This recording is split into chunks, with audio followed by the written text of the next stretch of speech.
Ouais, petit raté, forcément. C'est pas drôle.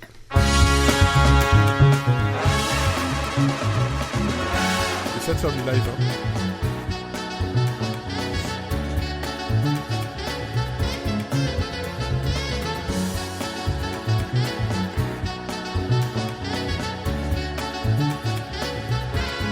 Avec un chien qui tourne.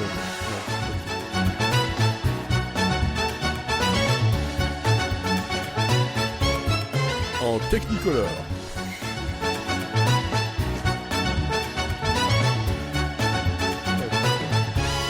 C'est fou ma fou. Bonsoir, voilà, vous écoutez Monsieur Série and Friends saison 8, épisode 19. Avec moi, il y a Sarah. Bonsoir. Il y a Olivier. Salut. Et il y a Mathieu. Bava. Voilà, l'homme de l'ombre. Oui, je pense que là, ce soir, si je mets ma caméra, mon ordi implose. Ah. Et oui, effectivement, l'informatique, c'est joie, c'est peine. Cette semaine, donc, dans cet épisode, on va vous parler d'une série qui a beaucoup d'âge. J'étais pas né. 32 ans. On a fait pire, mais 32 ans en tout cas pour la première version, donc Erie, Indiana, aussi appelé Marshall et Simon en français. Ah ouais. Okay. Voilà, c'est Marshall et Simon. Bon, pourquoi pas. On en reparlera aussi. Il y aura des recommandations et puis c'est déjà pas mal parce que ça fait un moment, on a vu des choses. Et on va vous les partager. Et alors, en parlant de ça fait un moment, on a vu des choses. Je sais que Olivier, toi, tu continues des choses, surtout, principalement. Oui, tout à fait. Et je suis en train de finir des choses, surtout. Je suis en train de finir des séries en voie d'extinction. C'est tout à ton honneur. Voilà. Donc, je suis en train de finir Mrs. Maisel, dont il me reste un seul épisode à regarder. Et après, ce sera fini pour toute la vie. Et puis, avec une 5e saison qui a commencé laborieusement, douloureusement, je me suis dit, bon, il est temps que ça s'arrête. Et je trouve que la saison s'améliore au fur et à mesure. Même si j'ai l'impression qu'on est quand même en bout de piste et que c'est pas mal que ce soit la fin. J'attends beaucoup du dernier épisode. Il est sorti vendredi, donc j'ai pas encore eu le temps de le regarder, mais je vais le faire. Moi, j'ai juste une grosse critique sur cette saison, et je sais pas si le dernier épisode va le résoudre, mais je trouve qu'il n'y a pas assez d'interaction entre Suzy et Midge, et je trouve que ce qui faisait le sel de la série, c'était leur duo, et que on a l'impression qu'elles sont sur 2 timelines séparées. Des fois, elles se croisent, sauf que, en fait, moi, c'est quand elles sont ensemble que je trouve que la série est bien. Donc voilà, moi, c'était mon petit reproche sur cette saison-là. Et voilà. Après, je trouve que la saison s'améliore au fur et à mesure, donc c'est quand même pas mal, parce que j'ai vraiment eu peur au début, quoi. J'avais peur de partir sur une mauvaise note, et pour une série que j'aime vraiment beaucoup, au moins sur ces 2 premières saisons. Bah, je te rejoins totalement. C'est vrai que le début est un peu compliqué, mais ça se continue bien, et pour moi, ça se termine comme il faut. Hein, voilà, c'est pas comme Barry. Ah, zut. Voilà. Parce que je termine Barry aussi bientôt, donc. Ouais, bah, je ne dirai pas plus non plus, parce que comme c'est des choses qui se terminent là maintenant, on va essayer d'éviter de spoiler ça, mais voilà, personnellement, la fin de Barry est seulement une belle déception. Voilà. Ah, zut. Bon, en même temps, les premières saisons étaient très bien, donc... oui, non, après, ça n'enlève rien aux qualités de la série. Hein. Ça, c'est évident. Alors, Sarah, toi, de ton côté, qu'as-tu regardé ces derniers temps ? Moi, je suis enfin tombée sur la saison 19 de Grey's Anatomy, qu'on attendait depuis le mois de décembre sur Disney+. Donc, j'ai passé la semaine à binge-watcher ça. Bon, c'est toujours un petit... Alors moi, Grey's Anatomy, j'ai regardé pour la première fois l'été dernier, donc du coup, j'ai regardé les 18 saisons... En un an c'est ça? En 3 mois. Tu as fait ce qu'on appelle c'est une pire. Grace. Ouais, j'avais besoin Quel de enfer, repos. quoi. Et du coup, j'avais envie d'un truc très long. Et Titre. ça. Ouais, voilà, j'attendais clairement là. Et du coup, ouais, j'ai découvert après tout le monde, déjà parce qu'au bureau, tout le monde parle tout le temps de Grey's Anatomy sur le site, ça cartonne, et moi je savais jamais de quoi on parlait. Donc du coup, bah, j'ai regardé ça, et là, la saison 19, bon, bah voilà, je continue. J'ai repris aussi Good Doctor, je sais pas pourquoi je m'inflige ça, c'est vraiment, vraiment nul là, donc pour le coup, je vais m'arrêter. Je saurais te dire. Ouais, mais là, j'en suis à l'avant-dernière saison, je crois qu'il est dispo et vraiment c'est catastrophique. Et puis bah, j'ai rattrapé Ted Lasso parce que j'avais 2 épisodes de retard sans m'en rendre compte et du coup j'ai regardé Bon, c'est vrai les que épisodes. vu la longueur des épisodes, 2 épisodes de retard, ça fait mal. C'est Bah non, mais 2 heures j'avais faciles lancé, après. j'ai lancé le dernier pensant que en fait c'était le dernier qui me manquait et je comprenais rien et en fait j'ai réalisé que j'avais pas vu l'avant-dernier non plus. Voilà, donc du coup bah, j'ai rattrapé ça et puis j'ai regardé Succession aujourd'hui, je n'en dirai pas plus. Non, on va essayer de laisser retomber tout ça. On va faire, Oui. si on fait quelque chose, on va le faire comme pour The Last of Us. Attendre que ça retombe un petit peu, qu'on digère un peu les choses pour pouvoir en parler correctement. De toute façon, tous ceux qui veulent en parler maintenant tout de suite, ils l'ont déjà fait ou ils vont le faire, donc on laisse faire. On n'est pas pressé. Puis moi, ça me permettra peut-être de rattraper mon retard parce que c'est pas un truc que j'ai suivi et que T'en es où? je suis à, j'ai pas fini la première saison, donc j'ai encore. Ah oui. Ouais. Ah oui non. Mais bon, Après ça va vite hein. ça va vite à regarder. Je sais. Mais bon, c'est pas une série qui se binge-watch non plus quoi. Non, Enfin, il faut non. quand même du temps Mais, pour la digérer. Ouais, j'ai essayé, j'y suis pas arrivé. Hein. Non, mais il y a je vais le dire à nouveau, mais il y a moyen. Il y a toujours moyen. Il y a toujours moyen. Non, mais voilà, on trouvera une solution. Et puis même si moi je suis pas là et que vous avez envie d'en parler, faites-le. Faites-vous plaisir, il y a vraiment pas de souci là-dessus. Donc voilà, donc Succession, je pense qu'ici, non pas Mathieu, mais donc Olivier, toi tu as aussi terminé. Non, j'ai pas terminé encore. T'as pas terminé? Non. Par contre, il me reste le dernier à regarder. Ce que j'ai réussi à faire, c'est que j'ai bloqué aucun mot-clé, machin, quoi que ce soit. Mais j'ai réussi à me faire spoiler 0 sur les 4 saisons, quoi. En fait, si on n'a pas, si on n'est pas, si on n'est pas abonné au truc américain, globalement, je trouve que les gens qui suivent Succession en France sont plutôt respectueux des choses. Moi, je me suis fait spoiler le début de la saison 3, de la saison 4. Donc, il y a un gros événement qui se passe. Je me le suis fait spoiler par quelqu'un qui ne regarde pas Succession. Donc, donc c'est quand même pas de bol.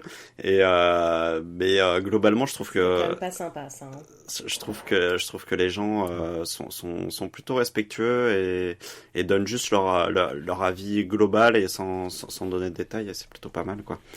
Donc ça permet de faire monter la pression pour ceux qui n'ont pas vu sans non plus leur gâcher le plaisir quoi. Ouais, ça c'est une bonne chose parce que c'est vrai qu'on a envie de partager, c'est normal, voilà, mais il y a peut-être moyen de faire. Bah ouais, puis là c'est quand même une série respect. importante, donc c'est vrai que oui. Après, je commence à faire partie des personnes qui, moi, le spoil ne me fait plus rien. Ça m'emmerde même plus.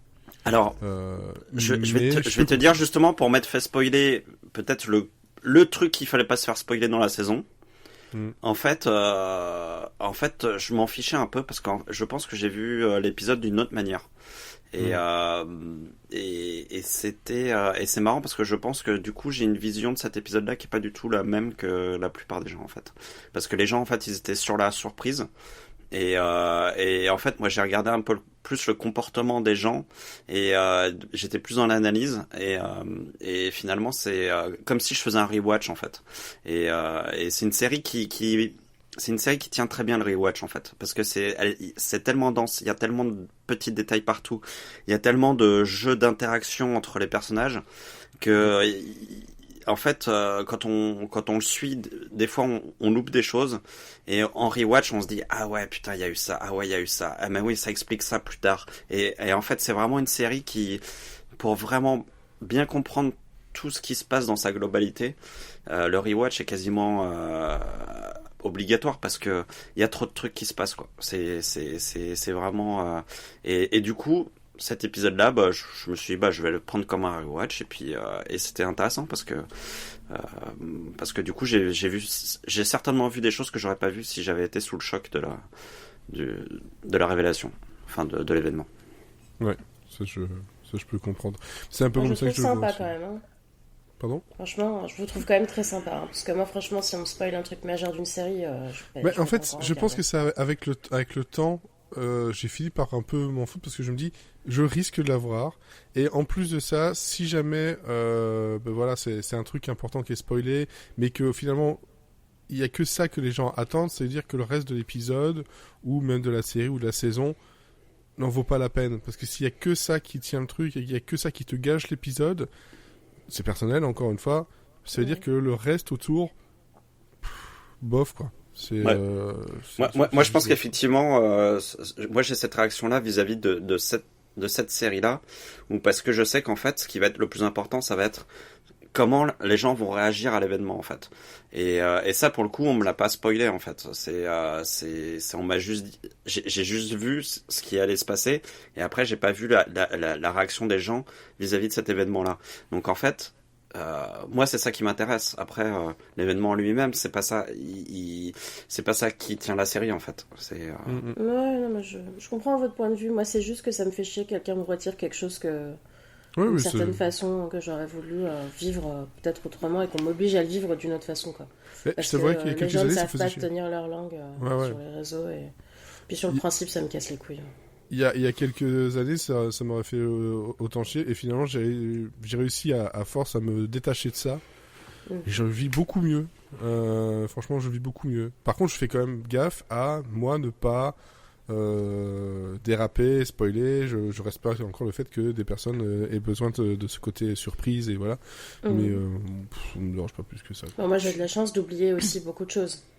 Donc, la plupart des spoils qu'on me fait, bon, après, je les oublie, donc ça va. Sinon, il y aurait eu beaucoup de gens morts en France. Vous avez vu le Covid? Bah, ça aurait été pareil. Une population décimée. On aurait fait un Je confinement. spoil. Se protéger de Sarah. Vous avez vu et Godzilla? Bah, c'est pareil. Bah, super, Sympa. merci. Ouais, ok, très bien. Ça commence. Je sais pas comment le prendre, en fait, ce truc. Moi, je le prends très mal. Hein. Si on me compare à pas si Godzilla, Olivier c'est va- pas forcément un truc très c'est le côté, sympathique, c'est le côté a priori. destructeur, tu vois. Je cherche un truc destructeur, il y a pas non plus. En général, c'est pas super mignon les trucs destructeurs, tu vois. Bah, je sais pas, L'amour, c'est destructeur, c'est Ah, plus mignon. si. t'aurais pu non. me comparer à un Furby, je sais pas, moi, un truc... Je préfère être Godzilla qu'un... Je préfère être Godzilla qu'un Furby, moi je suis désolé, mais Enfin, un lézard géant moche, c'est quand même pas ouf, quoi. Moi, je préfère être un Furby. En fait, moi, j'aurais été du côté de Bibo, pour ceux qui regardent les Legends of Tomorrow. Parce que là, on est du côté du Furby, mais destructeur. Ah, moi, j'avais Bilbo le Hobbit et je comprenais pas pourquoi. Parce Non, que Bilbo. il est tout petit. Non, vous regarderez plus tard Bibo, donc il a il a foutu une belle merde quand même, Bilbo. Hein. Dildo le Hobbit. Bon. C'est glissé. Ah, je viens d'avoir Titre. une vision, là. Ça, c'est fait. Et toi, Mathieu, de ton côté? Moi, j'ai rarement été si overbooké que j'ai absolument pratiquement rien vu. Disons que les derniers trucs que j'ai vus, c'était 2 jours après le dernier podcast que j'ai fait, donc ça remonte. J'ai quand Ok. même vu la saison 2 de Shmigadoon, qui Ah. était très très bien. Bah oui. En fait, j'aurais pu en parler en reco finalement. Peut-être je changerai d'avis plus tard. Mais c'était très très bien. C'était peut-être même mieux que la saison 1. Bah, je pense que c'est plus parlant. Je pense que c'est l'effet Chicago qui fait ça. Oui, c'est aussi parce que même si j'étais familier avec les premières comédies musicales évoquées dans la saison 1, celles de la saison 2, je les connais beaucoup plus. Ils se permettent aussi plus de choses et de mélanger plusieurs genres parce qu'on n'a pas que Chicago. Ça remonte, il y avait du R un peu. Il y Ouais. avait quoi d'autre? Enfin, ce genre de choses. Il y avait du Second... non. 42nd Street, des trucs comme ça, donc que j'adore. Et en plus, l'intrigue et les thématiques abordées étaient plus contemporaines. Et voilà, donc ça se binge hyper bien, les numéros étaient très cool. C'était bien qu'ils aient gardé le cast de la saison 1 en changeant leur rôle. C'était sympa. J'ai passé un super bon moment devant et j'espère vraiment qu'il y aura une saison 3. Parce que la saison 1 n'appelait pas vraiment à une saison 2, la saison 2 n'appelait pas vraiment à une saison 3, donc pourquoi pas avoir une saison 3 dans ce cas-là. Et c'est à peu près tout ce que j'ai vu en fait. Ok, Voilà. très bien. Moi, de mon côté, en fait, il y a un truc que j'avais mis du côté. C'est pas vraiment une reco, donc je vais en parler maintenant, mais voilà, je fais des rewatch, je regarde des trucs que je connais par cœur, mais bon, voilà, ça fait du bien. J'ai encore relancé Friends. Excusez-moi, encore une fois. Voilà, c'est comme ça. Mais j'ai surtout eu la curiosité d'aller voir le pilote. Comment dire, le putain, le chèque qui tourne. Enfin, je viens de le voir passer sur le côté. J'ai eu la curiosité d'aller voir le pilote non vendu qui avait leaké il y a quelques années de How I Met Your Dad, qui était le spin-off de How I Met Your Mother en fait, et parce que je voulais voir un peu ce qui avait été vendu à l'époque par rapport à How I Met Your Father qui est dans sa deuxième saison et que je trouve franchement très sympathique, surtout la deuxième saison. Bon, c'est comment dire. Je peux pas recommander forcément, mais pour la curiosité et pour certains passages, pourquoi pas. Et puis surtout certains acteurs. Parce qu'il faut savoir... C'est un autre truc, du coup. How I Met Your Dad et How I Met Your Father, c'est deux séries différentes? Ouais. En fait, t'as en 2013, 2014, 2014 peut-être, plutôt, qui c'était les mêmes producteurs, c'était Carter Base, etc. et Emily Spivey, qui elle a fait Bless the Arts dernièrement, entre autres, et qui a travaillé pour le SNL. Et ils avaient fait un spin-off où justement ils voulaient que ce soit centré autour d'un personnage féminin cette fois-ci, et avec quelques codes un peu les mêmes, mais ils voulaient pas les mêmes endroits, ils voulaient pas les mêmes personnages, ils voulaient pas les mêmes, enfin tout ça, ils voulaient vraiment faire un espèce de spin-off du truc. Alors qu'ici on est plus How I Met Your Father, c'est plus ancré dans l'univers How I Met Your Mother. Parce qu'il y a des endroits qui sont les mêmes, il y a des personnages qui sont les mêmes. Donc voilà. Ici, c'est vraiment deux trucs à part. Niveau comédien, donc on a... et ça a été aussi écrit par elle, mais la comédienne principale, c'est Greta Gerwig, qui joue le rôle de la future mère. Et la voix d'elle dans le futur, c'est Meg Ryan. Bon bah voilà, c'est excusez du peu, c'est quand même sympa. Et on a aussi voilà le Andrew Santino qu'on a vu dans Mixology il y a 2 semaines, hein, c'est le barbu Bruce là qui était un peu dégueulasse et cancelled, etc. Là il joue totalement l'inverse. C'est assez surprenant. Et lourd, non? Ouais, c'est ça. Et j'étais content de retrouver aussi Nicolas D'Agosto qu'on a vu dans Trial and Error entre autres. Et que moi j'aime beaucoup. Ici il joue dedans et justement spoiler, en même temps si on regarde le moindre article sur la série on le sait, la série a pris le pas dès le premier épisode, dès le pilote, de dire qui était le père, voilà, au détour d'une photo. C'était assez surprenant. Puis ils ont essayé de faire pas mal de gimmicks, des trucs, des petites phrases sympas, voilà, c'est Greta, donc le personnage de Greta Gerwig est en fait mariée au tout début. Elle divorce dans ce pilote. Et donc elle se relance justement via son ami dans la recherche de quelqu'un qui lui correspond mieux. Donc il y a pas mal de choses qui sont différentes de How I Met Your Mother et How I Met Your Father. Et j'ai pas trouvé ça mauvais, mais voilà, il y a des choses qui devaient être un peu retournées. Et globalement, en fait, ce qui s'est passé, c'est que en fait, les producteurs étaient sur autre chose à l'époque et n'ont pas voulu retourner le pilote. Et puis le temps passe, les contrats se terminent, et donc tout le monde est libéré et plus moyen. Et donc voilà, ils ont essayé de vendre ça à NBC, à Netflix. Enfin, ils ont essayé de vraiment de garder le truc, et en fait, ça a pas marché.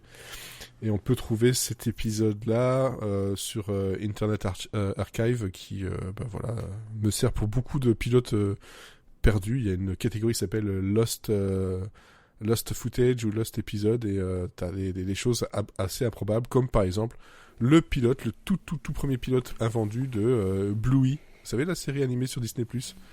Oh. Voilà. Eh ben le pilote de 2016, qui n'a rien à voir avec le pilote de ce qu'on a connu là, qui est dedans. Donc j'aime bien fouiller. Et j'ai trouvé ça.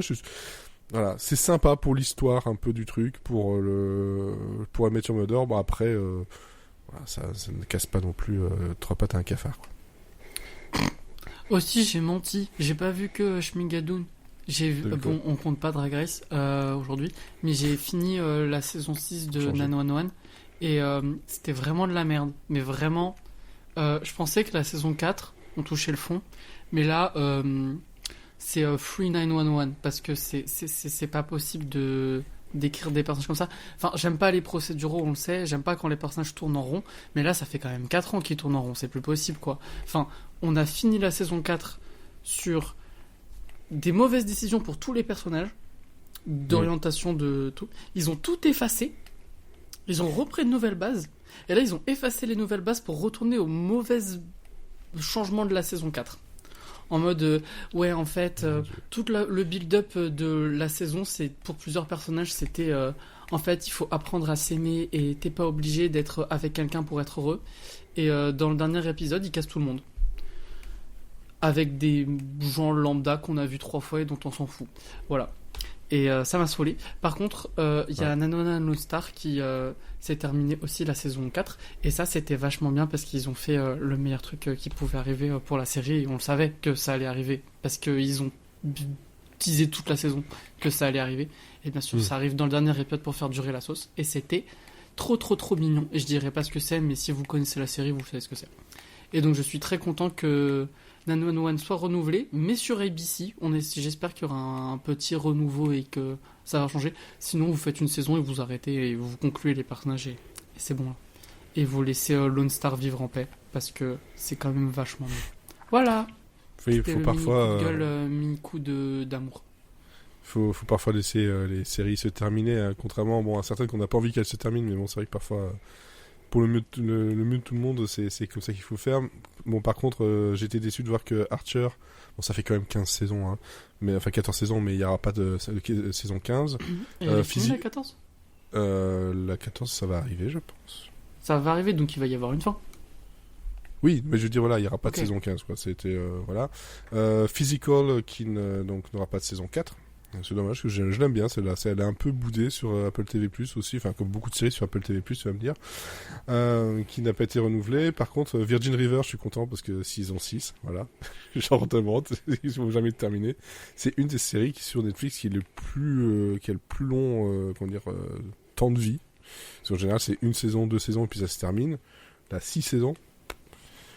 Je pense que ça doit bien marcher pour eux. Not Dead Yet, qui est arrivé sur Disney+, il n'y a pas longtemps, si jamais vous le regardez. Moi, j'en avais parlé, j'avais beaucoup aimé. C'est très mignon. Il y a une saison 2 qui est prévue. Donc, vous pouvez commencer. Vous aurez au moins 2 saisons. Et The Great North, qui est aussi sur Disney+, une saison 4. Voilà, moi, j'ai retenu ça. Parce que je trouve ça très sympathique aussi, comme série animée. Voilà, je pense qu'on a fait le tour de ce qu'on a... Moi, j'avais juste un petit mot à faire sur For All Mankind que j'ai rattrapé j'ai rattrapé la saison 3 et qui est vraiment bien quoi. Enfin, j'avais été un peu plus sceptique sur la saison 2 qui était de très bonne qualité mais qui était quand même moins bonne que la 1. Et là en fait il y a un espèce de crescendo sur toute la saison 3 là qui est incroyable. Je trouve que ils ont un peu à la manière de Succession, ils ont décidé de mettre des grosses ellipses en fait tout au cours de la saison et du coup ça permet d'avoir une vraie évolution des personnages sur un temps long. Un temps long dans l'univers de la série, mais un temps court pour nous. Et du coup, c'est hyper fort. Je trouve qu'ils retrouvent le côté politique. Il y a des scènes absolument bouleversantes.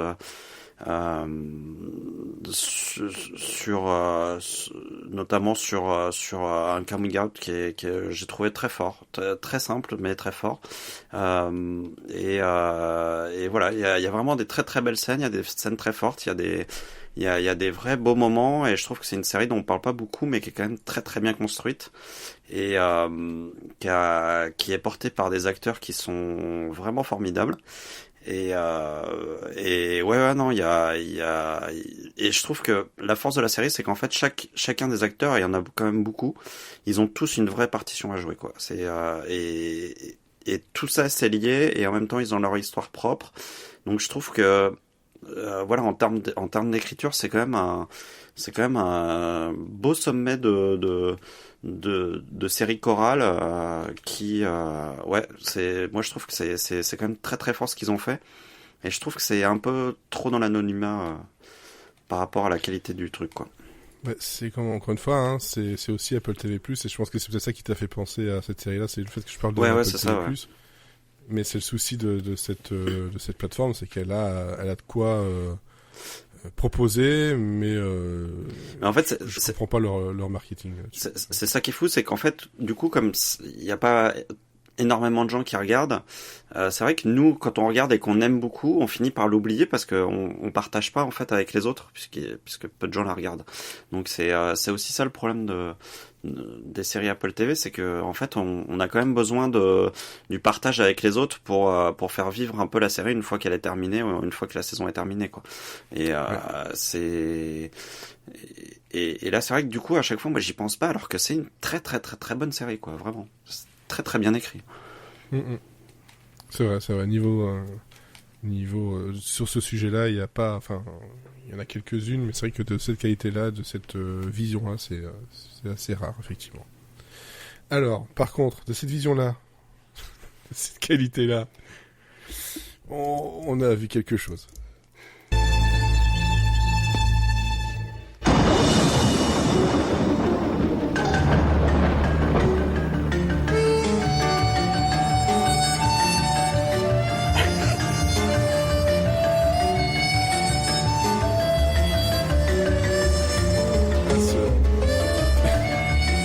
Harmonica. Arrête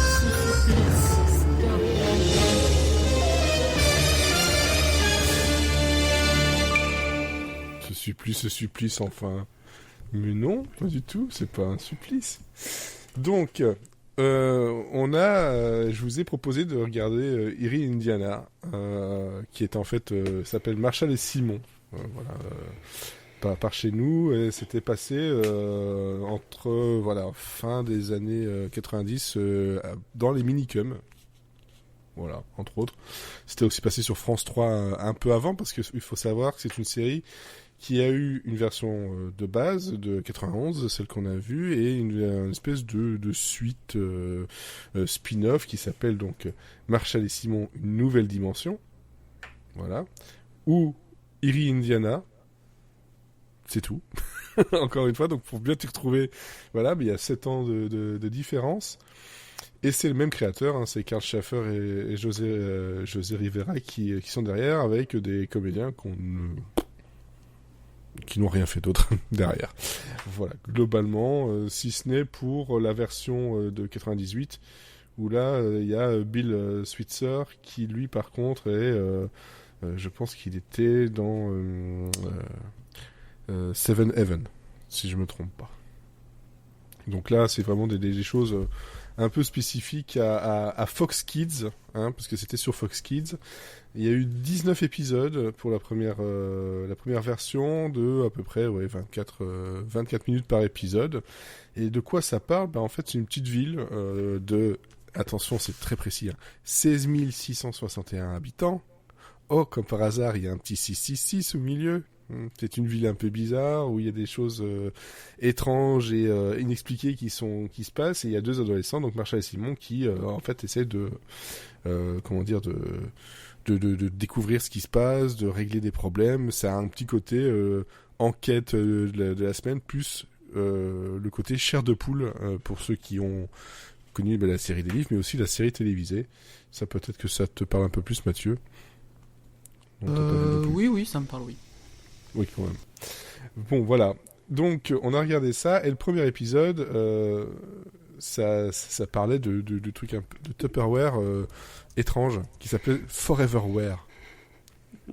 Voilà. Et pourquoi Foreverware ? Ça, c'est justement le mystère de cet épisode. Alors, je pense qu'ici, à part moi, personne ne se souvenait un peu de cette série-là, ou d'avoir vu quelque chose, ou quoi que ce soit. Moi, c'est vraiment un truc que j'avais vu passer. J'ai dû revoir des images il y a quelques temps. Je me dis, tiens, c'est vrai que ça pourrait être cool. Et puis après, toi, tu l'as vu sur TikTok. Je fais, mais c'est fou. J'en parle, ça arrive sur TikTok. Ouais. Et puis je l'ai vu aussi, la vidéo sur TikTok qui en parlait. Je fais, je crois qu'on est écouté. Hein. On est écouté. Alors, Sarah, de ton côté. Donc moi, je connaissais pas du tout. Et je pense que c'est typiquement le genre de petite série que j'aurais regardé quand j'étais petite, que j'aurais certainement aimé, enfin j'aurais flippé évidemment comme tout ce que je regardais quand j'étais petite, mais j'aurais bien aimé aussi. C'est marrant parce que ça m'a fait penser à Fais-moi peur. Ça aussi, oui. C'est une série dont j'ai des souvenirs très très vagues, très flous. D'ailleurs, je croyais jusqu'à il y a 1 heure que ça s'appelait Shérif, Fais-moi peur, mais rien à voir, c'est une autre série. Et moi, je confondais les deux. Regarde, Fred, noter Fais-moi peur dans la liste des pilotes. Non, mais en fait, non, mais le truc c'est que je m'en souviens, sauf que là, c'était de l'horreur vraiment en fait. Et c'était juste avant. Ça doit être en fin 80, début 90. Ouais. Et il y a ça j'ai noté le nom effectivement, Mathieu. Ben voilà. Mais dedans, pour vous le vendre, il y a Elisha Cuthbert dedans. Oui. Voilà. Comme ça, ouais, c'était une bande d'ados qui se retrouvait autour d'un feu et racontait des histoires qui font peur et du coup et donc ça m'a vachement dans l'idée fait penser à ça. Alors moi j'ai adoré le générique. Alors déjà première image Bela Lugosi, ensuite deuxième image un chien qui tourne. Ouais, c'est rien que ça déjà, je me suis dit ah ouais, ça a l'air quand même très chouette. Et puis après bon, j'étais un petit peu déçue parce que forcément c'est pour les enfants, c'est pour les enfants quoi, clairement, c'est pas du tout voilà, mais c'était sympa de retrouver tous ces codes des années 90 avec le gamin avec sa coupe au bol, la maison, j'ai été étonnée d'avoir pour une fois je regarde une série des années 90, une mère de famille dont la maison est un bordel complet et qui l'assume complètement. Et ça, j'ai trouvé ça vraiment super parce que j'ai pas souvenir d'avoir ça en fait à l'époque. Et du coup, voilà, non, c'est vrai que j'ai trouvé ça sympa. Il y a des petits clins d'œil marrants. Et puis j'ai vu surtout qu'il y avait pas mal d'invités en fait au fur et à mesure de la saison. Donc je vais peut-être quand même regarder la suite. Dont Tobey Maguire. Ouais, et même Joe Dante. Enfin, il y a vraiment des petits noms, voilà, de l'horreur ou du genre qui me donnent envie de regarder la suite. D'ailleurs, l'épisode là, il est réalisé par Joe Dante. Ouais, c'est ça. Ah bah voilà, tu vois. Épisode 1, 2, 4, 7 et 13. Ouais. Et donc voilà, non, c'était sympa. C'était bien mieux que le truc des Toby 3 en tout cas. Donc, c'est pas difficile. Ah, mais là, tu compares. Non, mais bon. On compare des choses de la même époque, quasi. Donc, ouais. Non, c'était marrant. Et puis, ouais, moi, je trouve que les petits... tout ce qui est petit clin d'œil, les années 50, 60, toutes ces nanas là qui viennent tout droit de 1963-64, pleines de clichés et tout. Bon, après, ça m'a donné envie de ranger mon frigo, mais ça c'est autre chose, quoi. Ouais, voilà, tu étais sorti de chez toi, tu as été chercher des... On ne citera pas la marque pour éviter d'avoir des problèmes de vous êtes sponsorisé. Mais non, mais... Il m'est arrivé quasiment la même chose il y a 2 jours avec le Tupperware, après avec le sandwich tout pourri là. Il m'est arrivé ça il y a 2 jours dans un de mes placards où j'ai trouvé bon, je vais pas décrire ce que j'ai trouvé dedans, mais c'était horrible.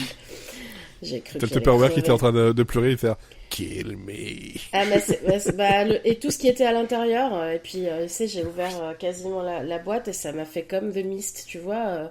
Vous voyez The Mist avec toutes les bestioles volantes là, il m'est arrivé la même chose dans ma cuisine il y a 2 jours. Donc ça m'a un peu traumatisé là. Et tu n'avais pas le chien qui tourne. Non, c'est moi qui tournais dans tous les sens à la place. Effectivement.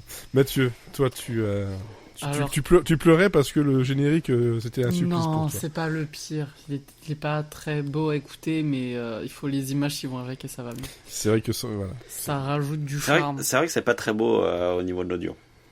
Ouais. C'est comme les gens qui sont moches, puis après ils ont du charme. Le physique de radio. Ils ouvrent la bouche et après ils le perdent. Bah, tu vois, c'est en 3 actes, c'est pareil. Ou l'inverse, tu vois, justement, ils ont plein de charme en parlant, puis après, c'est ce qu'on appelle un physique de radio. Voilà. C'est pour ça que je fais du podcast. Je dis ça parce que j'ai pas ma caméra, c'est pas gentil. Non, c'est une attaque contre moi en plus, c'est ça le pire. Et donc, tu as... Comment te dire que je ne connaissais pas cette série, que je te l'ai dit, j'ai cru qu'on devait regarder Young Indiana Jones, ce n'était pas ça. Bon, du On coup, fera Young Indiana Jones plus on le tard. fera plus tard. Voilà. Et que j'ai bien aimé, j'ai passé un bon moment, je me suis même dit tiens pourquoi pas regarder l'épisode 2 juste après, finalement je l'ai pas fait mais je le ferai peut-être. Bon je vais peut-être me taper les 19, mais en voir 2, 3... 25 minutes 19, ça va. Oui mais écoute, déjà que j'avais 3 semaines de retard sur 911, regarder Irene Indiana si tu veux c'est pas ma priorité dans la vie. Mais c'était sympathique, j'ai bien rigolé. Bon, un peu comme Sarah, où j'étais un peu déçu de la tournure de l'intrigue, où en fait, à part le concept, il n'y a pas grand-chose d'autre. Oh. Et on tourne un peu. Les 2 jumeaux m'ont bien fait rire, ils étaient très flippants, ils lisaient très bien leurs textes, c'était très drôle à regarder. Après, j'ai bien aimé le fait que tout l'épisode soit en voix off. Je trouve que ça donnait un bon rythme et que c'était sympa pour... que les enfants se sentent proches du personnage principal, c'était un bon moyen, et ça m'a rappelé qu'il faut que je regarde la saison 2 de Pushing Daisies, que je n'ai toujours pas le temps de regarder. Voilà. Quoi d'autre te dire que le tupperware m'a fait très peur, que j'ai beaucoup ri quand la mère trouve le tupperware le tupperware et tout... Non, quand la mère trouve les trucs tout moisis dans le frigo, et qu'elle les remet dans le frigo, ça sentait le vécu de mon côté, et j'ai trouvé ça très drôle. Je le gérerai plus tard, c'est bon. Voilà, c'est le problème du mois du futur. Voilà, non, j'ai pas grand chose à rajouter. C'était bien de retomber dans l'époque des années 90 que je n'ai pas vécu, mais que vraiment, quand j'imagine les années 90 des enfants, j'imagine ça. J'imagine Chair de poule, j'imagine vraiment tout ça. Donc, Cool, tout ça. c'était plaisant. Voilà.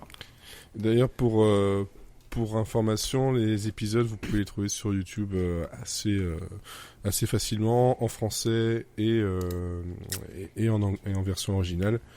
Tout ça, voilà. Les 2 versions, hein, donc 91 et 98. Tous les épisodes sont dessus. Donc, faites-vous plaisir, hein, si jamais vous avez envie de découvrir ça. Olivier. Oui, moi j'ai vraiment plutôt aimé. C'était en fait ce qui m'a déjà, je trouve que l'introduction elle est vraiment bien. C'est en gros c'est le gamin qui est en train de distribuer les journaux. Il est livreur de journaux avec son vélo et puis il balance les journaux et donc on voit un peu tout le quartier.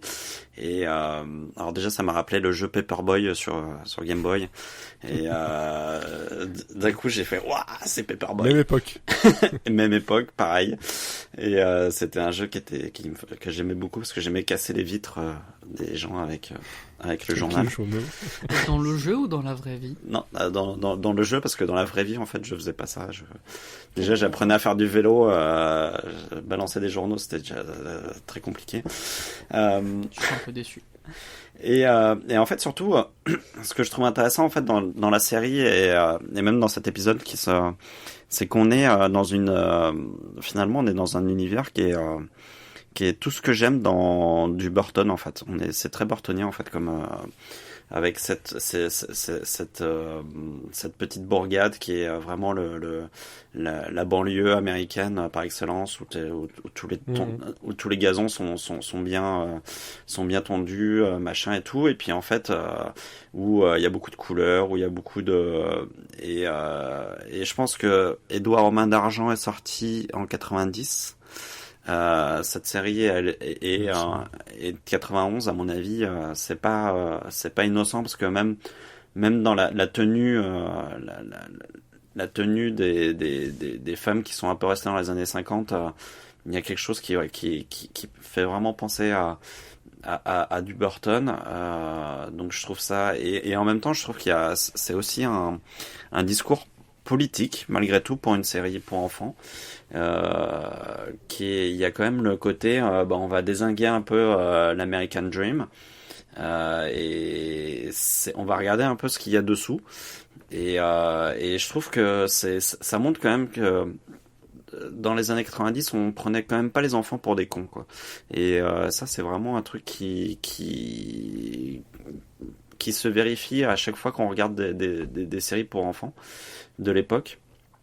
Et alors pour enfants, c'est pas enfant de 5 ans, hein, c'est enfant de entre 8 et 15 ans, quoi. Et je trouve que c'est quelque chose peut-être qui s'est un peu perdu avec le temps. On fait peut-être moins confiance à l'intelligence des enfants.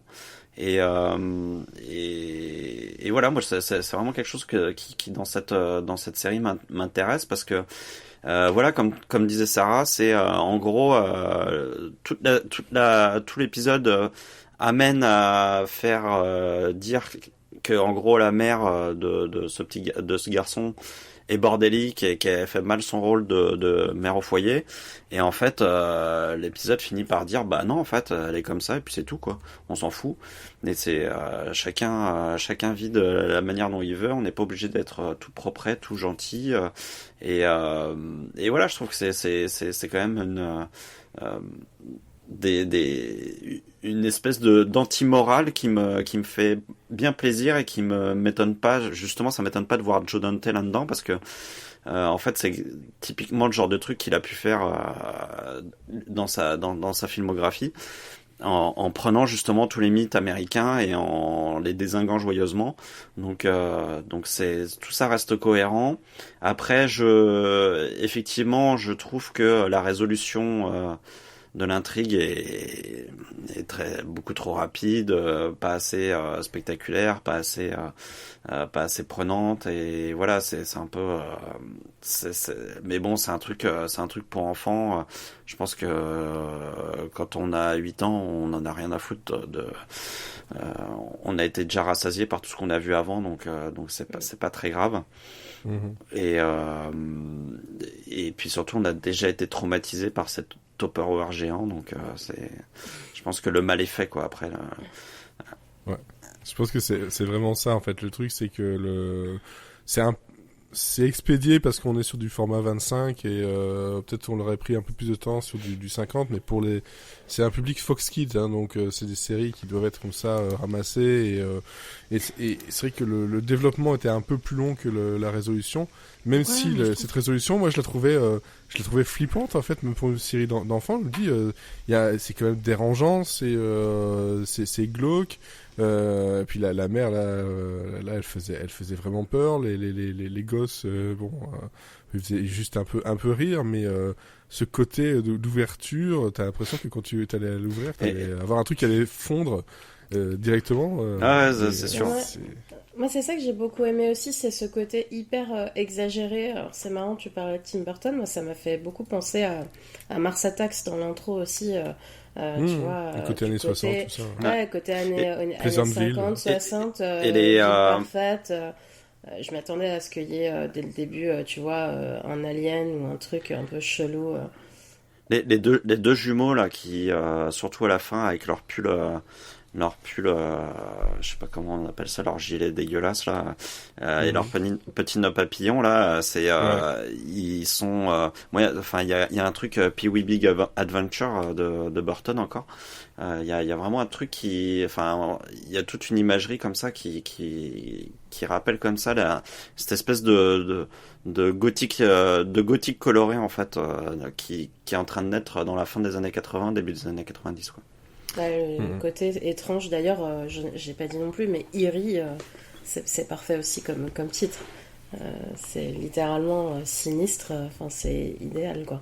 C'est marrant déjà d'habiter dans une ville qui s'appelle comme ça, donc tu te poses quand même des questions. Oui, ils ont mis des couches sur le côté insisté, genre elle est bizarre cette ville, vous avez compris, elle est bizarre. Ouais. Mais ce qui est bien, c'est qu'ils insistent, ils en font des caisses, mais je trouve qu'il n'y a pas de manque de respect. Ils prennent, comme tu disais, ils prennent pas les enfants, ou même hors des enfants, ils ne prennent pas les gens pour des cons. En fait, ils ont juste envie de raconter une histoire un peu étrange, fantastique, de façon globalement légère et plutôt fun à suivre, rigolote, côté un peu aventure, c'est ce que j'aimais bien là-dedans, quoi. Et iconoclaste, tu vois, c'est ça c'est ça le truc, quoi. C'est que on sent qu'ils prennent plaisir à se moquer de ce qui fait l'Amérique des années de ces années-là, quoi. Et c'est encore le cas pour le coup, mais je repense dans la première scène aux joueurs de basket qui sont tous alignés et qui font tous rebondir la balle en même temps, et comme si c'était des robots.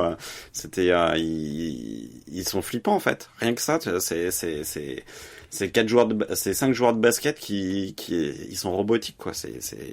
Alors qu'ils devraient être magnifiés, machin. Non, ils deviennent robotiques, ils deviennent flippants, en fait. Oui, alors le facteur qui tourne la tête d'un coup et regarde dans la caméra, le petit corbeau qui a un œil dans l'intro est géniale, hein. Franchement. Ouais, non. Très sympa. On regarde l'intro, on a envie de voir le reste, hein. C'est clair. Alors que, bon, voilà, l'intro et le générique, enfin l'intro surtout, mais le générique, il y a un côté un peu fait à l'arrache, fait de briques et de broc. Le générique est plus compliqué, ouais. Le générique, là, on sent qu'ils ont pas eu beaucoup de moyens, quoi. Moi, j'aime bien le générique, il fait super peur. Il y avait des rêves sympas dedans. Je le trouve bizarre, on dirait un rêve chelou, enfin... Ce qui est fou, c'est qu'ils aient eu le droit. Ce qui est fou, c'est qu'ils aient eu les droits de mettre autant de références cinématographiques dans le truc, quoi. Ouais. C'est Fox en même temps. Oui, c'est vrai. Mais ouais, je suis. Ouais. Mais par rapport au générique, c'est vrai que on entend surtout cette harmonica, le côté dérangeant derrière tout ça, façon chair de poule. Mais je pense qu'en tant que générique, quand tu es dans les années début 90 et que tu attends en fait les génériques pour savoir d'aller regarder la série, tu l'entends, ok c'est bon, t'as compris, tu y vas, parce que t'as compris ce que c'était, il est identifiable, quoi. Tu peux le reconnaître, ce générique, qu'on l'aime ou qu'on l'aime pas. Hein. Mais alors, pourquoi est-ce qu'il y a eu que 19 épisodes? Est-ce qu'on sait? Non, il y a eu 19 épisodes, il y en a eu un 20e sur des pirates qui a été écrit mais qui n'a jamais été tourné, et puis en fait ça a pas vraiment marché. C'est ce truc qu'on a comme message, c'est que ça a pas vraiment marché pour Fox. Et d'ailleurs, la version 98 a été reprise par le Québec pour faire les nouvelles versions. Donc là-bas, ça avait un peu plus de succès, mais le truc, c'est que c'est tombé en même temps que d'autres séries du même genre. Et puis bon, Fox Kids, c'est pas non plus la chaîne qui avait le plus de succès à l'époque. Puis je pense que c'est des trucs que même avec 20 épisodes, tu peux quand même rediffuser pendant un moment, quoi. Oui, en syndication, ça se fait pas mal. Je vais revérifier pour le... Il y a eu quand même beaucoup de séries dans ce style-là où on a eu l'impression qu'il y avait 19 saisons et puis on s'est aperçu plus tard qu'il n'y en avait qu'une. Mais juste avec la rediffusion... Voilà, mais dans le genre, voilà, Marshall et Simon, ils mettent, quand tu cherches sur Google, on te propose Fais-moi peur, justement, et Chair de poule. Parce que c'est clairement ça. Et l'autre saison, donc le spin-off a eu que 15 épisodes. Donc, je pense que c'est juste pas trouver le public, pas bien vendu. Parce que globalement, moi, franchement, là, ici, ça m'a rappelé des trucs. Le reste de la série, je m'en rappelle pas du tout, mais sans problème, je regarderai bien un épisode ou deux en plus, parce que c'est le genre de truc que tu peux regarder facilement comme ça, entre deux autres choses, c'est rapide. Et, moi j'étais comme Mathieu, j'étais prêt à si j'avais pas eu du boulot, je pense que je me faisais le deuxième. Donc, Ouais, pareil, j'avais pas le temps, mais... J'aurais bien enchaîné, et surtout en fait ce petit cabinet, oui je voulais dire ça aussi tout à l'heure, mais forcément ça m'a aussi rappelé un peu le cinéma de Guillermo del Toro, ces petits clins d'œil et tout, et puis ce petit cabinet comme ça avec tous les objets trouvés, les petites preuves, t'as envie de savoir ce qui se passe, donc ouais non c'était vraiment une bonne trouvaille. Mais c'est marrant que j'ai pas vu ça parce que je regardais la Mini-Can quand j'étais petite. Ouais, moi aussi. Peut-être je l'ai regardé, mais c'est sorti de ma tête, quoi. Il n'y a pas eu beaucoup d'épisodes, donc forcément, voilà. Par contre, le Fais-moi peur, c'est quand même 10 saisons et 103 épisodes. Oui, non, mais Fais-moi peur, je pensais que c'était plus court que ça, genre quelques saisons, mais plus court que ça quand même. Ah non, c'était long, et puis il y a même eu après il n'y a pas eu un reboot beaucoup plus tard aussi, avec d'autres adolescents. Are you afraid of the dark? Ah oui, 2019. Ouais, c'est ça. Sur toujours Nickelodeon. Non, ça aussi, c'était vachement bien, quoi. Ouais. Ouais, vous savez quoi, hein. Je le mets dans la liste. Moi, je suis chaud, franchement, je serais curieuse parce que vraiment, c'est du Nickelodeon, ça fait du 20 minutes. Non, mais dis non juste pour râler, hein, c'est tout, il en faut. Laisse-moi tranquille. On fait Young Indiana Jones avant, quand même. Oui, de toute façon, on l'a dit d'abord, voilà, celui-là se rajoute à la liste. J'ai dit Non, d'abord. moi déjà, Eerie, Indiana, je croyais que c'était sur Indiana Jones. Donc quand j'ai lancé l'épisode, j'ai rien compris. Ah, mais on était tous là, hein, donc. Mais bon, en même temps, toi, si j'avais dit on va regarder Marshall et Simon, ça aurait été moins vendeur. Marshall et Simon. C'est ça, c'est Marc et Sophie. C'est Voilà. le 12e spin-off de How I Met Your Mother. How I Met Your Stepfather, How I Met Your Stepdad. Ils vont tous les faire, quoi. C'est pas Stepfather, c'est juste Father. Hein. Après, ça Stepfather, va c'est changer le une mettre par un catégorie verbe. porno. Non, je sais, mais c'est le... Oh là là. Waouh. Je sais pas ce que tu regardes, mais... Moi, je regarde pas ces catégories. Je regarde pas non plus, mais bon. Ouais, Il y a pas OM sur Stepfather quand même. Franchement, je suis désolé, ça fait titre de porno. Hein. How I Met Your Stepdad. Pas plus que How I Met Your Father. C'est vrai que Fred, on a fait la même blague en même temps, mais t'as parlé plus fort, du coup on a caché la mienne et c'était tant mieux parce qu'elle était encore plus sale. Qu'est-ce que tu C'était as quoi, dit la qui était tienne plus sale? Je veux savoir maintenant. Ah non, tu réécouteras le podcast en stéréo. Ah, puis ça passe. moi je réécoute pas. Moi. Pas tout de suite en tout cas.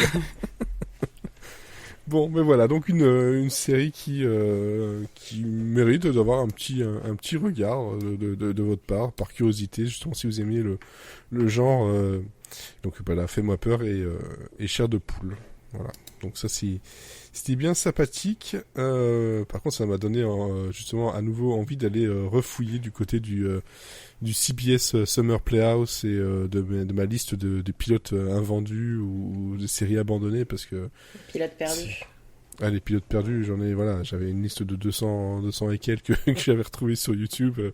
Il y avait des trucs bizarres, dont un truc gluant là, le géant debout là, que Mathieu Oh en est non, choqué. pas celui-là. Bah, le méchant debout.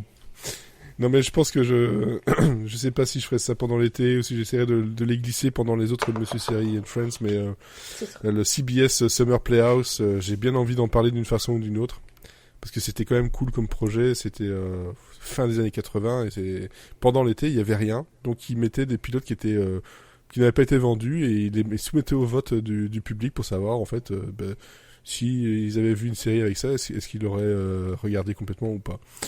Voilà, donc histoire de retourner le couteau dans la plaie, ça n'a pas été vendu, mais les gens disent oui, finalement j'aime bien ou finalement j'aime pas. Et si C'est les un gens peu disent spécial. j'aime bien, il se passe quelque chose ou... Non, c'était juste pour avoir des votes pour savoir et voilà. Mais non, il n'y a jamais rien eu derrière, mais bon, c'est. Pour dire aux gens qui n'ont pas greenlighté les projets qu'ils ont été vraiment nuls. Mais c'est ça, se dire, mais vous voyez que globalement on a eu ça, mais bon, ça fait une belle collection de téléfilms à regarder voilà, avec des comédiens plutôt connus, hein, dont du Scott Bakula, pas mal.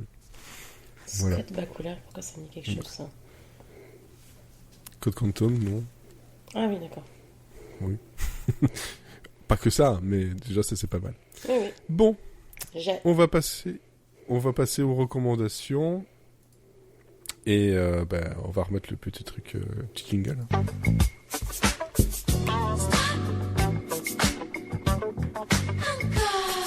Entrée du beau-père. Entrée du beau-père. Tu as été vilaine, ma belle fille. Ah, vous êtes Oh, c'est sale. horrible.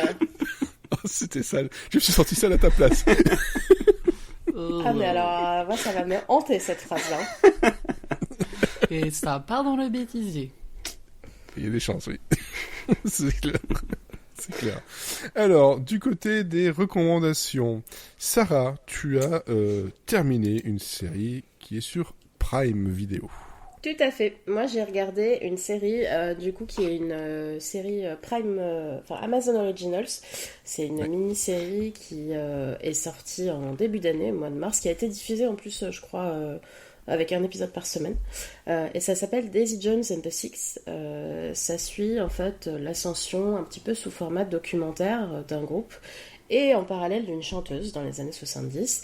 Alors c'est un groupe qui est complètement fictif, mais il y a de très très grandes similitudes avec des groupes déjà existants de la période, allant des Doors à Fleetwood Mac, qui est une très très grosse influence sur l'auteur original, enfin l'auteur du livre original qui a inspiré la série.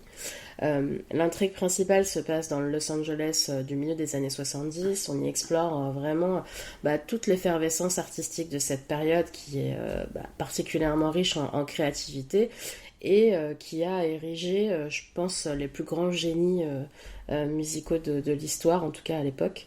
Et alors du coup, on suit donc le quotidien de ce petit groupe-là, de Six, mais aussi de Daisy Jones, qui est chanteuse et en tout cas qui écrit des chansons. Et alors on découvre un peu les difficultés du groupe à se faire connaître, forcément tout le contexte de drogue, le sexe, les dessous de l'industrie, qui vont comment réussir à trouver une place dans les petits clubs de Sunset Boulevard comme le célèbre Whisky à Gogo. Là par exemple c'est complètement inspiré de l'histoire des Doors, puisque c'est un des groupes qui a eu le plus galéré à l'époque pour se faire entendre. Et puis même les difficultés pour se relancer quand t'es un artiste, que t'as un petit succès, puis tu fous tout en l'air à cause de la drogue. Comment tu réussis à t'en sortir? Alors il y a un très très bon casting aussi dans la série, notamment avec Sam Claflin, que moi j'aime beaucoup ce mec. Il joue donc le chanteur leader des Six.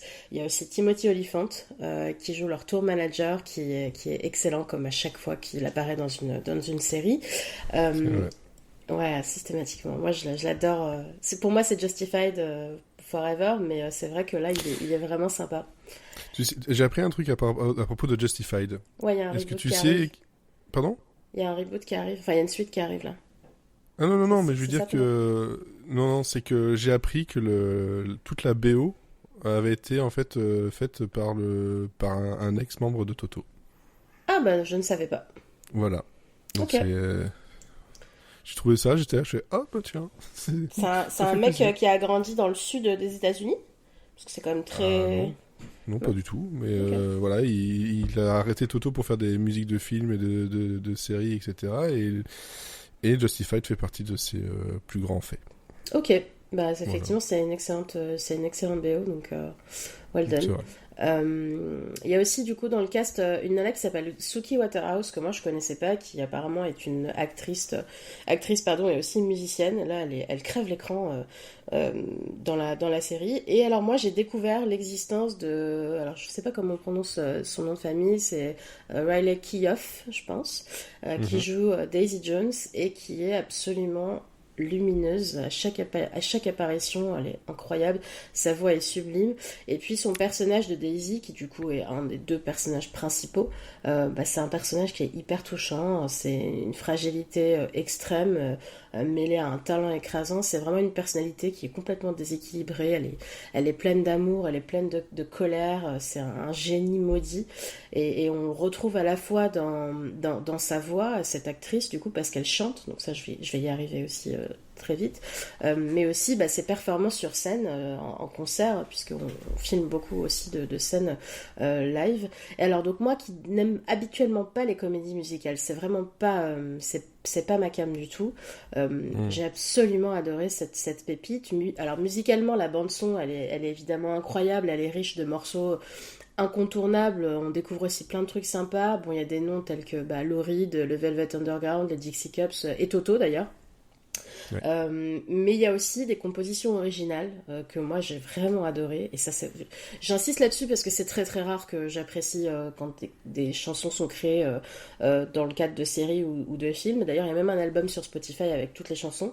Ils sont considérés comme un vrai groupe, les Daisy Jones and the Six d'ailleurs sur Spotify. Et je parlais tout à l'heure de Fleetwood Mac. Là voilà, on sent clairement aussi la patte dans la musique. Et puis je pense que ce que j'aime beaucoup aussi dans la série, c'est que la musique elle est quand même très bien amenée dans l'intrigue. c'est joli, c'est pas lourd, c'est pas des acteurs à qui on fait juste dire un texte en chantant pour décrire ce qu'ils sont en train de faire au moment où ils sont en train de le faire. Ça, pour moi, c'est une angoisse absolue. Alors, j'ai vu Annette il y a quelques jours, j'ai cru que j'allais me tirer une balle. Et là, c'est vrai que voilà, on a vraiment l'impression d'avoir de vrais musiciens devant la caméra. Et ils ont une alchimie absolument extraordinaire tous, et alors moi ça a vraiment suffi à me transporter. Alors je vais pas trop rentrer dans le détail de l'intrigue, évidemment je disais tout à l'heure c'est l'ascension d'un groupe et donc aussi forcément de la chute. La relation entre donc Billy, le personnage, donc le frontman du groupe The Six qui est joué par Sam Claflin, et donc entre Billy et Daisy, est aussi largement inspiré de la relation controversée entre dans Fleetwood Mac, Stevie Nicks et Lindsey Buckingham. C'est vraiment deux artistes qui se complètent, qui sont très fusionnels, qui se détruisent mutuellement. Et pour moi, c'est vraiment toute la beauté de la série, en fait, ce genre de relation. Alors, au-delà même de la puissance de la musique, c'est voilà, ils sont à la limite tous les deux de se brûler les ailes. C'est vraiment, c'est vertigineux, c'est toxique, et pour autant, c'est plein d'amour, c'est plein de création, c'est vraiment incroyable. Et j'ai eu vraiment un très très gros coup de cœur pour ce groupe et pour cette série qui se termine aussi très bien. Donc c'est une mini-série, donc il y a une saison, il y a 10 épisodes. Ça suffit amplement pour tout tenir, et franchement je la conseille parce que ça fait du bien vraiment de retrouver une série musicale qui soit de très bonne qualité, quoi. Moi aussi, celle-là, en fait, quand j'ai essayé de la regarder, là, quand elle est arrivée, j'ai eu du mal. Alors pourtant je suis le client parce que tu vois, ça m'a fait penser beaucoup à Presque Célèbre. Le film de Cameron Crowe. Cameron Crowe. Voilà. Okay. Et, excellent film. Excellent film, je l'ai vu je sais pas combien de fois, j'adore ce film. La BO est aussi géniale, et c'est pour ça moi je les rapproche vraiment. Et je sais pas, c'était pas le bon moment, donc j'ai fini par laisser pas mal de temps. Je l'ai regardé il y a peut-être 2 semaines finalement, et je l'ai beaucoup plus apprécié pour ce qu'elle est. Il faut aussi savoir un truc, c'est que Riley Keough, je sais pas comment on dit, elle a appris en fait sa façon de chanter exprès pour la série. Donc en fait elle le chantait mais chantait pas vraiment, voilà, elle a appris ça, et pourtant elle vient d'une famille qui niveau chant, ça va quoi. Sa maman c'est Lisa Marie Presley. Ah oui, voilà. d'accord. Moi, et c'est la petite fille d'Elvis. Donc d'accord. Voilà. Donc rien que ça. Après c'est vrai que elle, je la connaissais pas tant que ça, alors que bon, elle était dans The Girlfriend Experience. Mais alors j'ai vu qu'elle était effectivement dans plein de choses dans lesquelles je ne l'avais jamais vue, moi. Je pense que c'est la façon dont elle est habillée, la couleur des cheveux, etc. Ouais. Voilà. Et alors par contre, on a parlé pendant Rennes de Justin Timberlake. Elle est dans le clip de TKO. Donc TKO, elle est dans le clip. D'accord. Et j'étais fait merde. J'ai été vérifié, j'ai ok, bon maintenant je vois à peu près. Mais c'est vrai que quand j'avais vu dans la liste des choses qu'elle avait fait, je fais merde, alors j'ai vu ça et je la vois pas. Et je pense qu'il y a le côté où ah, mais elle était dans Mad Max, c'est là que je l'ai vue. C'était une des Mad Max Fury Road, ouais. Une des nanas là dans Mad Max, ok. Ouais, parce qu'elle a quand même pas mal de choses à dans son palmarès, et franchement j'ai fini par bien aimer. C'est justement Patrice du podcast Binous USA qui l'avait conseillé il y a peu. Il m'a dit est-ce que tu l'as regardé, qu'est-ce que t'en penses? Et je dis écoute, j'ai regardé je crois que j'ai regardé 3 épisodes, même pas, et j'y arrive pas. Donc j'ai laissé tomber, et comme quoi parfois il suffit parfois de reprendre, et parfois ça peut marcher. Et c'est dommage parce que justement moi j'étais le client, hein, comme je dis, cool, c'est comme Presque Célèbre, c'est comme Roadies il y a quelques années, voilà, Presque Célèbre. J'étais sûre qu'il s'était levé pour aller chercher le DVD. J'aurais pu mettre ma main coupée. Voilà, j'ai jamais vu Presque Célèbre. C'est le truc avec Kate Hudson où sur la jaquette elle a un gros plan avec des lunettes, non? C'est ça? Ouais, c'est ça. Ouais, c'est ça. C'est pas ce poster-là que je pense, mais ok. Ah, pourtant c'est. Ouais, non, c'est celle avec les lunettes. Ouais, mais elle voit le poster du ciné avec juste le reflet dans ses lunettes de soleil. Ouais, en fait. c'est ça qui m'a dit quelque chose. Mais et moi, c'est parce qu'il y a Il y a Jason Lee qui est dedans, dans le leader du groupe justement, qui est suivi par Patrick Fugit, William, voilà, c'est Jason Lee qui est derrière, mais il y a pas mal de noms dedans, quoi. Il y a Billy Crudup qu'on a vu dans Tomorrow, j'aime bien ce mec. la série qui est dedans, dans The Morning Show. Il y a Anna Paquin, il y a Zoé Deschanel, enfin. Il y a des grands noms dedans. Il y a Philippe Seymour Hoffman qui est dedans, qui lui joue l'espèce de journaliste qui entraîne le gamin dans ce truc-là. Et franchement, moi, c'est un film que je kiffe. Et la BO, elle est géniale. Ouais, franchement, fais-le. Mais alors là, j'ai aussi fait la découverte de Camilla Morone dans Daisy Jones, que je ne connaissais pas, en fait, qui est une mannequin. Et je l'avais déjà vue parce qu'en fait, c'est l'ex de Leonardo DiCaprio. Et c'est celle qui joue donc la femme de Billy. Et que j'ai vraiment trouvé d'une justesse incroyable. Elle est sublime, évidemment, bien sûr. Mais vraiment, quand je l'ai vue dans le premier épisode, je me suis dit, bon, ça va être un peu la nana jolie, mais bon, qui va pas jouer non plus. Et en fait, je les trouve tous hyper justes. Enfin, tu vois, c'est... Et elle m'a aussi bluffé, quoi. Et puis vraiment, les voix et les musiques qui ont été composées pour cette série sont excellentes. Franchement, c'est très très rare que j'encense de la musique créée comme ça pour un film ou pour une série. Et là, chapeau l'artiste. Ouais, effectivement. Je me prends pour Jean-Pierre Foucault, moi. Quelle angoisse. Si tu nous regardes. Alors, c'est même pas Jean-Pierre Foucault à ce moment-là. C'est Michel Drucker. C'est Michel Drucker. Oui, mais est-ce qu'on les a déjà vus dans la même pièce? On sait pas. Jean-Pierre aussi, ils sont tous les deux comme dans Eerie, ils dorment dans des Tupperware qui ne les font jamais vieillir. C'est ça. Dans la réalité, ils ont chacun 250 ans. Et il va falloir vérifier, effectivement. Donc ça se trouve sur Prime Video, et donc voilà, ça se regarde quand même très facilement. De mon côté, un des trucs que je recommande, c'est Bupkis, qui est sur NBC, enfin Peacock, voilà. Donc Sarah, elle est contente parce qu'elle a aussi envie de le voir. Non, mais j'ai pas encore commencé, du coup je suis contente que t'en parles. Donc, tu as quoi? Ah, ma blague elle est cassée. Non, moi j'allais dire que j'étais content parce que t'as dit coq, mais du coup ma blague elle est cassée. Ouais, bah, c'est la blague qu'il y a eu dernièrement avec HBO Max, qui mettait HBO Max devient juste, je sais plus, c'est HBO ou enfin juste Max. Et HBO alors, Max qui devient Max et ils ont dit. Et alors ils ont dit Peacock your turn. Peacock your turn, ça m'a fait rire, c'est très con. Mais bref, voilà, c'est sorti le 4 mai, donc on a une petite dizaine d'épisodes, voilà, qui parlent de la vie, enfin une version romancée de la vie de Pete Davidson, qui est un comédien qu'on a vu notamment dans le SNL. Dernièrement, qui a eu pas mal de frasques publiques compliquées, et ça part de ce truc-là justement, c'est que il se dit en fait je passe juste pour un con, je suis juste un gros con, faut que je fasse quelque chose pour que justement je sois pas un con. C'est un peu le style Curb Your Enthusiasm dans la façon de voir les choses, quoi. C'est que c'est inspiré de sa vie, il joue son propre rôle, et à ses côtés il y a rien de moins que Eddie Falco, qui joue sa mère, voilà, et Joe Pesci qui joue son grand-père. Et Joe Pesci dans une série avec la gouaille qu'il peut avoir, et je l'adore. Enfin, je l'ai toujours adoré, mais alors là, je surkiffe. Et donc il joue le grand-père de Pete Davidson.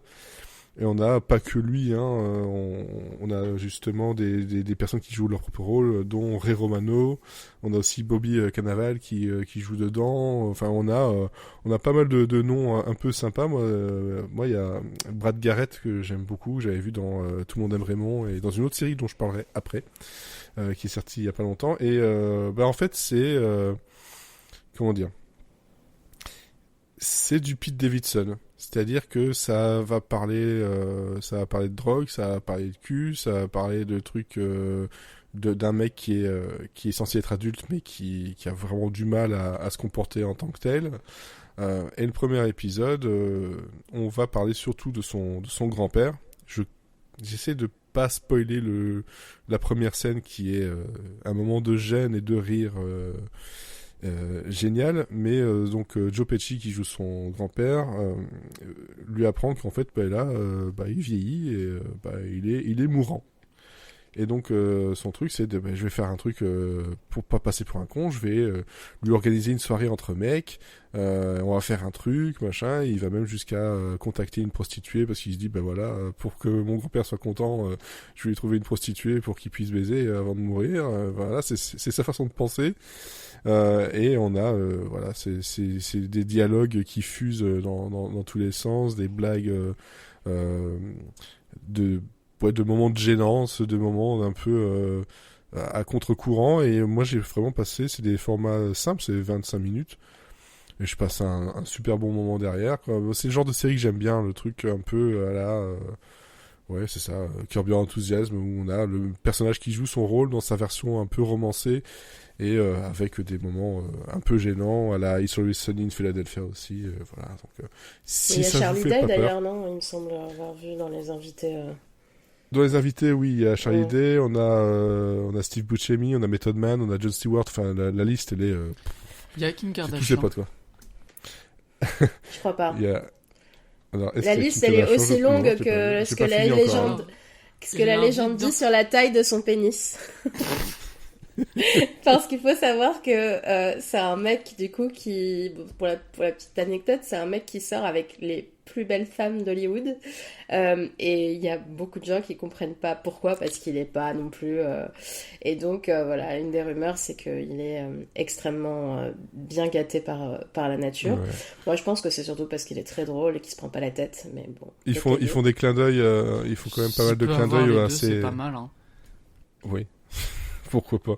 Ils font des clins d'œil en tout cas à ces différentes relations, notamment Ariana Grande, où là c'est genre Ariana Grande a clairement dit non, je la connais pas, j'ai jamais rien fait avec, machin, et lui ça le vexe pas mal, quoi. Bah ça a été très conflictuel avec Ariana Grande, elle a écrit une chanson sur lui comme quoi c'était un connard et tout, enfin là, c'est très connu pour le coup, pour les gens qui suivent un peu les gossips. Mais c'est vrai que j'ai aussi vu une interview comme quoi le fait qu'il ait réussi à avoir autant de talents invités sur sa série, c'est qu'en fait il a juste appelé les gens, quoi. Il a appelé les gens, ce qui ne se fait jamais apparemment à Hollywood. Genre il a pris le numéro en mode écoute, je fais ça, est-ce que ça te dit de venir? Ah ouais, ok, carrément. Donc il se retrouve avec tous ces gens-là. Je trouve ça dingue en fait, c'est marrant, ça lui ressemble bien, quoi.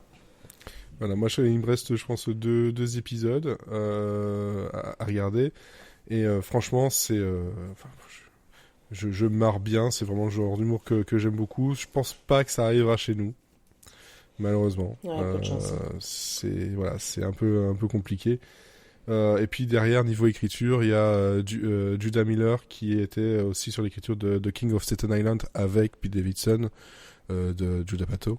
Notamment, donc voilà, c'est un truc que moi je vous conseille si vous aimez le genre d'humour là. Faut regarder un peu ce qu'il fait, il a l'air toujours un peu haut perché et drogué, c'est en général pas loin d'être vrai, mais c'est vraiment fun, c'est vraiment fun. C'est sûr que si on n'aime pas le personnage, on n'aimera pas la série, quoi. Ah non, mais c'est sûr, si t'aimes pas... De toute façon, c'est le genre de série où tu regardes parce que c'est le personnage que t'as envie de voir. Toi, il y a plein de séries où t'avais Seinfeld, etc., où c'est lui qui est au centre. Bah, tu regardes parce que c'est lui que t'as envie de voir. Et quand tu le vois tout le temps, ou quasiment tout le temps, voilà. Mais bon, j'ai partagé une photo tout à l'heure sur Twitter pour dire justement que j'allais en parler, avec la tête de Joe Pesci qui lui dit « Provide the thrust ». Et juste cette phrase-là m'a fait pleurer de rire. La scène, elle est... je ne gâcherai pas, mais... Ah, j'ai regardé. Ça a pleuré de rire, ce truc-là. J'ai hâte. Alors, Mathieu, toi, ce n'est pas le même genre. Là, on est du côté de Unicorn Warriors. Oui, tu me fais ouvrir mon micro au moment où il y a une mouette qui vit sa meilleure vie. C'est assez drôle. À la base, je voulais parler de Gremlins Secret of the Mogwai, pour être dans la thématique Joe Dante. Sauf que j'ai pas réussi à terminer le premier épisode. Donc... Un peu comme Foubar. Non, mais le problème de Gremlins, c'était que l'animation, c'était du sous Miraculous pas beau, et que c'était un truc preschool, et moi je m'attendais à un truc teen. Du coup, c'est pas forcément mauvais, mais c'est pas ce que je voulais regarder. C'est pas ce que tu voulais. Du coup, j'ai arrêté. Et je vais vous parler un truc un peu par défaut parce que c'est la seule nouveauté que j'ai vue. Et pourquoi je l'ai regardé, c'est parce que j'aime bien le créateur et parce que les épisodes ne durent que 20 minutes, du coup c'est plus facile de les caser. Et qu'il y en a que un par semaine. C'est Unicorn Warriors Eternal. Et c'est la série de, je prends ma respiration pour son nom parce que j'oublie toujours comment on le dit, Genndy Tartakovsky, qui est le créateur des Super Nana et de Primal, plus récemment, Laboratoire de Dexter. Oui. Des trucs charmés, quoi.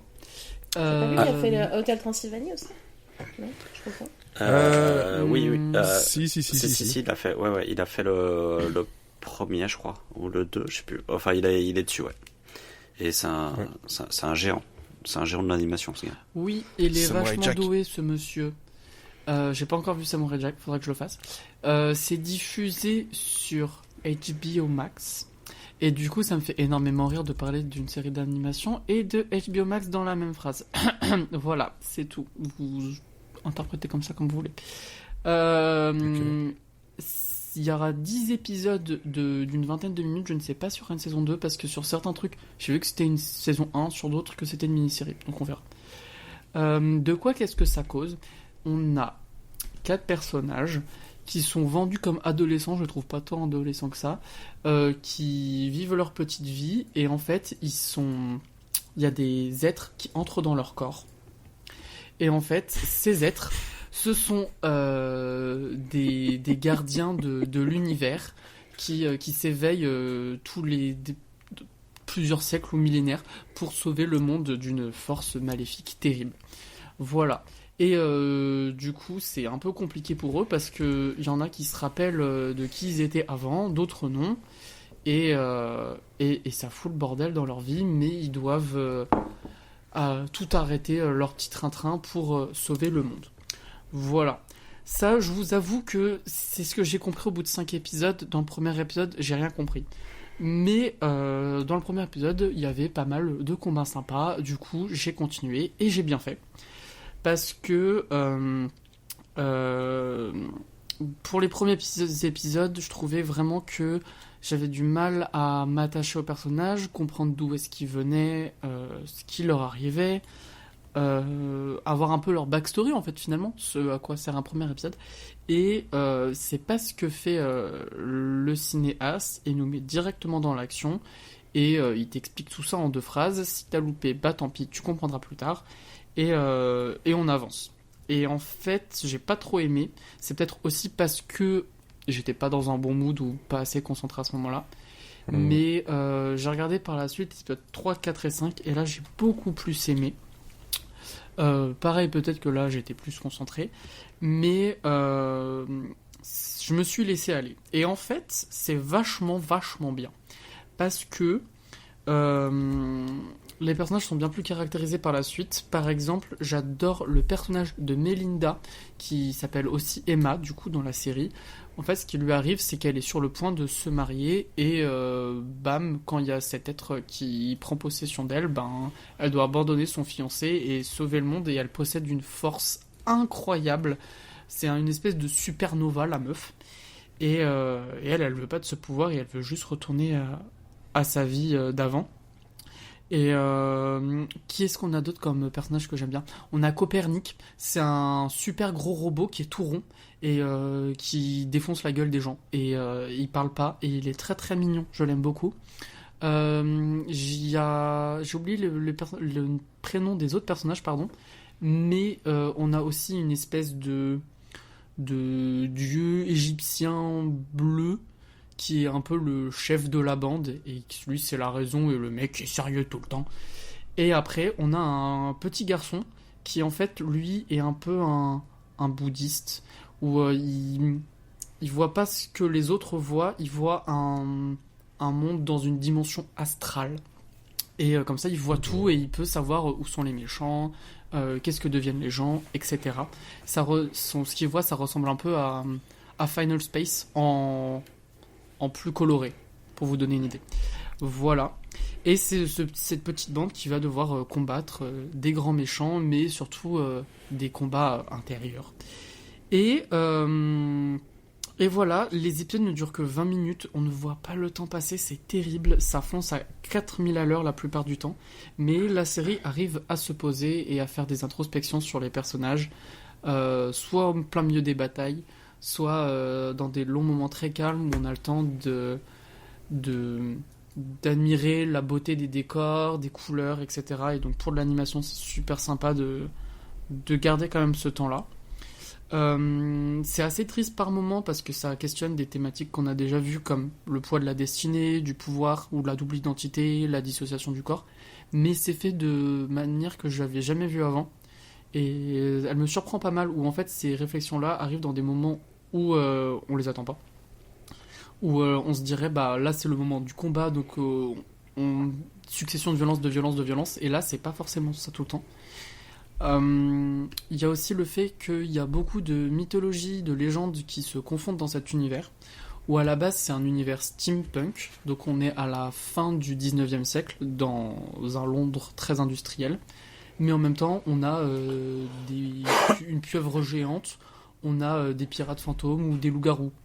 Donc c'est assez particulier, mais Genndy, il arrive à que tout semble cohérent sans qu'on connaisse forcément les règles. Tu l'appelles Genndy, toi. C'est ton pote. Ouais. C'est plus facile à dire que son nom de famille. Si tu veux, je l'appelle Tom, mais ça n'a rien à voir pour le coup. Effectivement. Ouais, il arrive à ce que tout soit cohérent et c'est super sympa à regarder.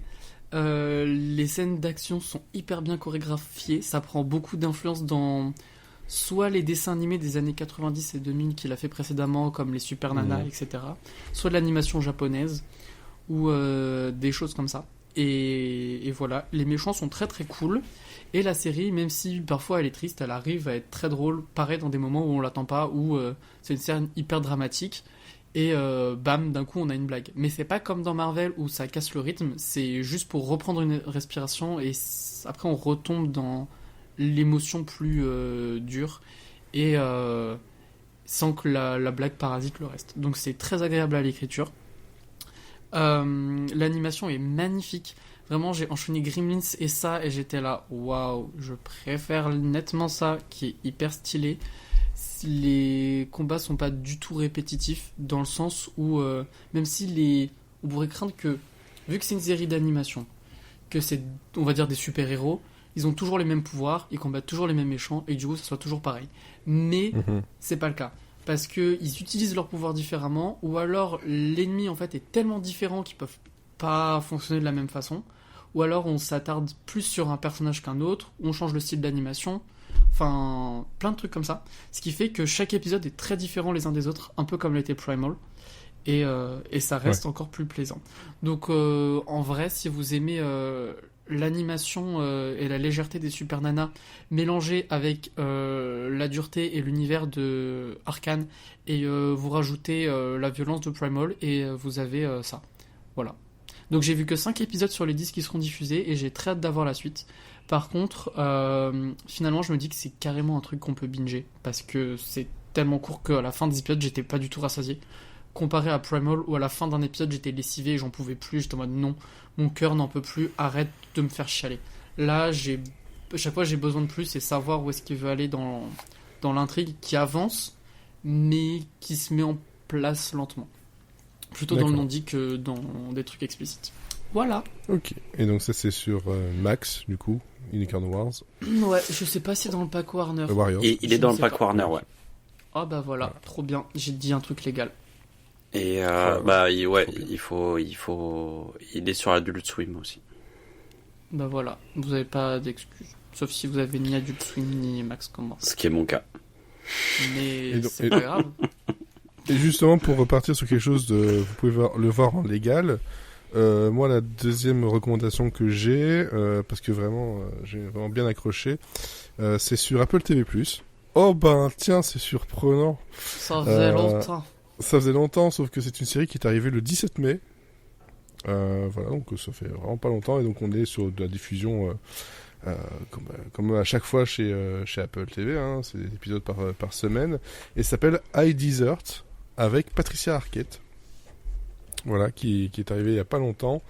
Et de quoi ça parle? En fait, Patricia Arquette joue le rôle de Peggy, qui est une ancienne toxicomane, qui, en fait, au moment où elle perd sa mère, et elle perd aussi pas mal d'autres choses, pour ne pas non plus gâcher, elle décide de reprendre sa vie en main et de devenir détective privée. Ça veut rien dire.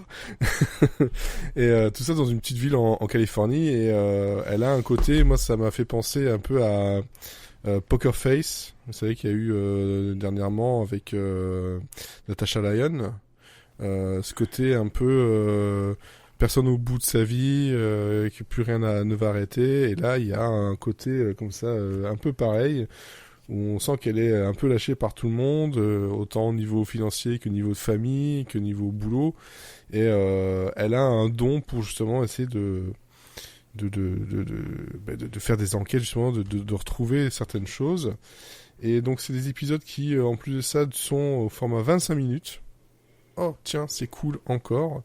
Il y en a 8 de prévus, et Brad Garrett 30, que j'ai... 30 minutes, hein, visiblement. Ouais, mais en fait, tu enlèves le générique, etc. T'arrives vers 25-27 minutes. Hein. Franchement, c'est un format simple, en tout cas. Et donc Brad Garrett, dont je parlais tout à l'heure, qui était dans Bob Kiss, ici, il y est aussi. C'est c'est un détective privé qui, en fait, par la force des choses, va la prendre sous son aile. Même si en fait c'est plutôt forcé, hein, parce qu'en gros elle tient des informations sur lui, et elle le fait un peu chanter pour la former en tant que détective. Et on suit vraiment ceci avec beaucoup d'humour, le côté un peu policier, et j'ai vraiment beaucoup aimé la façon dont c'était filmé, et puis surtout Patricia Arquette, on ne la voit pas beaucoup.